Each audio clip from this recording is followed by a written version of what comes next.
Hi everybody, this is Agnes from Sediment and today we are in Tuscany. So let's compare and taste two heavyweights, Chianti Classico and Brunello di Montalcino.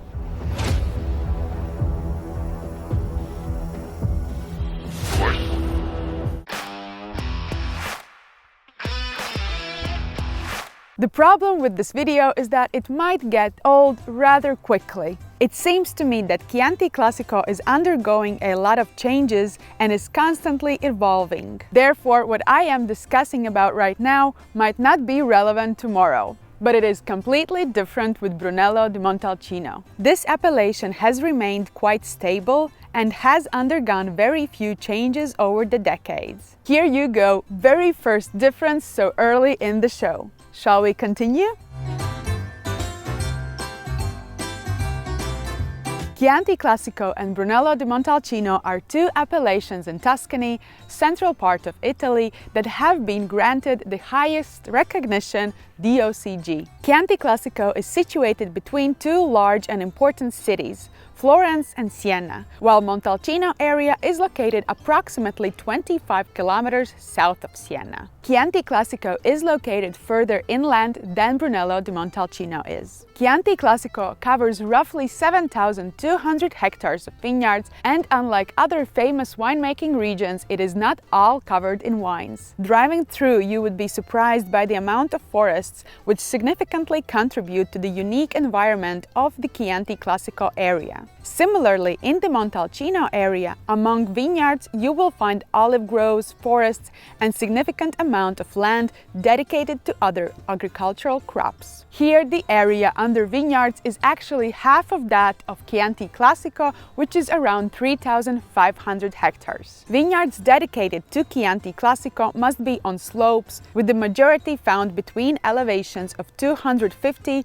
to 500 meters above sea level. Brunello di Montalcino, on the other hand, is essentially a hill with the medieval Montalcino village at the center of the appellation, and it generally enjoys warmer climate compared to Chianti Classico. Due to climate change, many winemakers are now exploring the cooling effects of higher elevations and are actually investing in vineyards at higher altitudes, areas which not that long ago were considered unsuited for ripening Sangiovese. There was a time when southern slopes were favored, but now I hear more and more that winemakers are exploring the northern slopes of Montalcino area.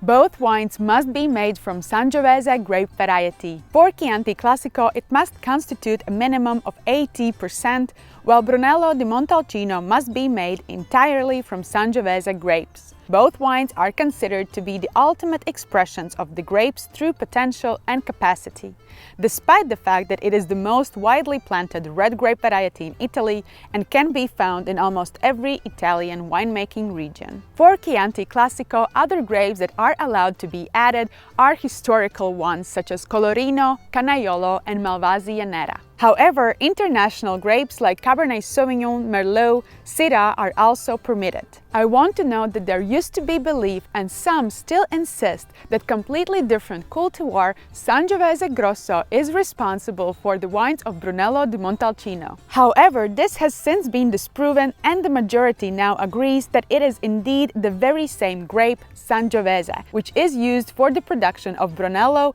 and Chianti Classico wines. We can also get into detail about clones, which Sangiovese has many, but let's leave that for another video. Sangiovese is a grape that has the capacity to make wines with high refreshing acidity even in hot environments. It is also known for producing wines with an elevated levels of firm tannins. And to me, these two are defining elements in both Chianti Classico and Brunello di Montalcino wines. However, Sangiovese is not usually associated with producing deeply colored wines. Therefore, in theory, Brunello di Montalcino wines, which must be made from 100% Sangiovese, should display a lighter color. In contrast, Chianti Classico wines, because they can be blended with other grapes such as Colorino, Merlot, and Cabernet Sauvignon, can be deeper in color. However, from my own experience, I can tell you that it is not always the case.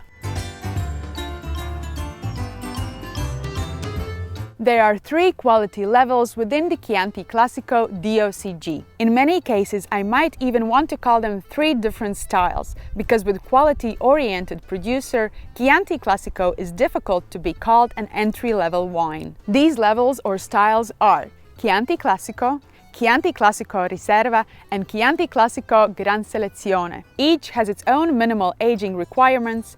Chianti Classico requires 12 months, Riserva must be aged for a minimum of 24 months, and Gran Selezione for minimum 30 months. However, please note that there is no requirement to age these wines in wood. Brunello di Montalcino DOCG can be found under 2 labels, and here I truly see them as 2 different styles rather than quality levels. We have Brunello di Montalcino and Brunello di Montalcino Riserva. Brunello di Montalcino has one of the longest aging requirements in Italy, and they are proud of it.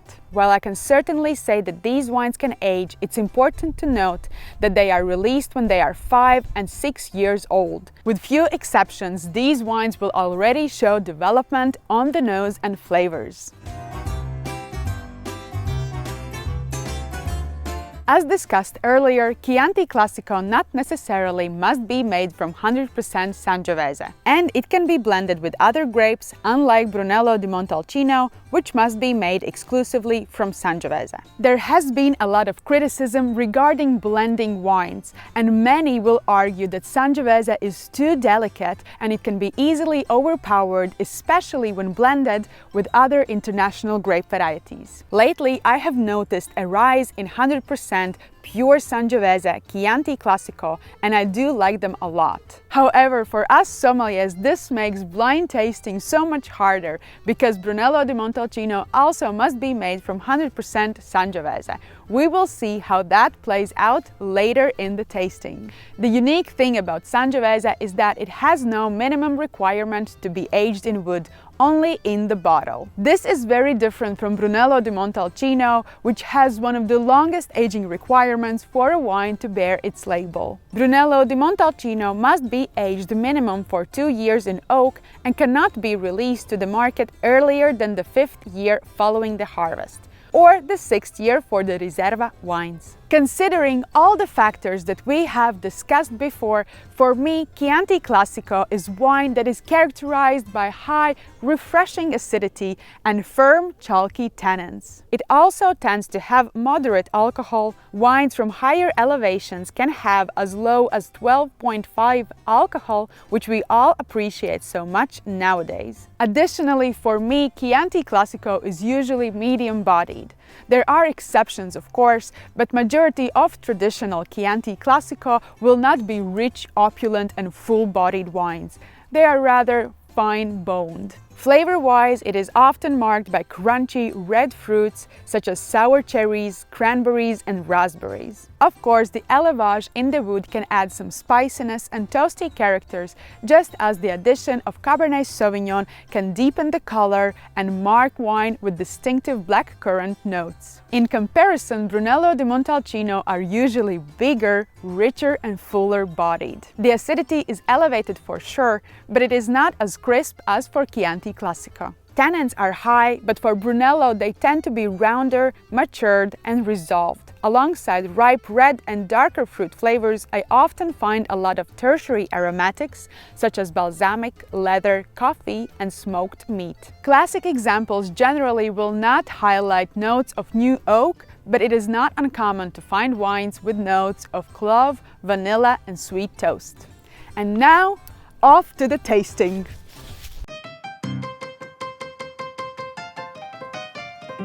And the final part of Chianti Classico versus Brunello di Montalcino, the tasting, the most fun part. So I have already poured the wines. Isole e Olena is in the first glass, which is Chianti Classico, and Lessini Brunello di Montalcino, which is in the second glass. So let's taste them. Both, by the way, are producers that are highly regarded, well respected, and have a great history in the area. So let's start with Chianti Classico. There's not a lot of white here, but I can see right away that this one has lighter cherry color, and this already shows some evolution, like there's a hint of brickness in it, which makes sense. Vintage 2020, vintage 2017. So the wine number 1, which was Chianti Classico, is really filled with bright cherry fruits, crunchy, yet they're really ripe.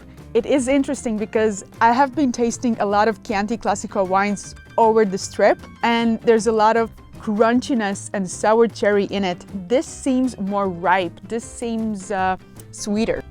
Let's taste it. This is again a more firmer style of Chianti Classico. I mean, it has that nerviness in acidity, which I usually find in Chianti Classico, but I think it is a bit rounder, more resolved in a way. It is definitely a fuller bodied type of Chianti Classico. The tannin is elevated, firm, but quite ripe, slightly chalky. I think this is a beautiful wine. I wish it was slightly chilled though. I mean, it doesn't look hot, but it is really hot. Okay, so wine number 2, which is Brunello di Montalcino from Licini. It is more open on the nose for sure. I mean, it shows a lot of notes of darker fruit, riper fruit, like black cherry, like ripe raspberry and strawberry, cooked or crushed strawberries as well. And there is some hint of spiciness to it, some aged meat. It is slightly meaty. Let's taste it. Wow, I mean, here the acidity is really high, really mouth-watering. I was telling in the theory that for me, usually Chianti Classico shows elevated nervy acidity, while Brunello shows elevated but more calm acidity. Here in these specific wines, it seems switched. Here the acidity is definitely really nervy, and it is refreshing the palate. And the tannin, it is high, it is elevated.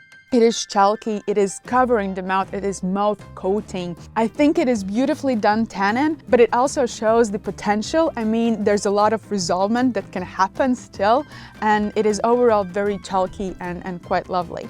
Which of these wines I like better? I'm not sure. I mean, they're completely different styles, and yeah, absolutely lovely wines. Chianti Classico and Brunello di Montalcino are both quite large areas, and there's a lot of producers, so it makes sense that nothing is done in the same way and there is no specific recipe. So it makes sense that we have fuller and richer style Chianti Classicos and lighter maybe style of Brunellos.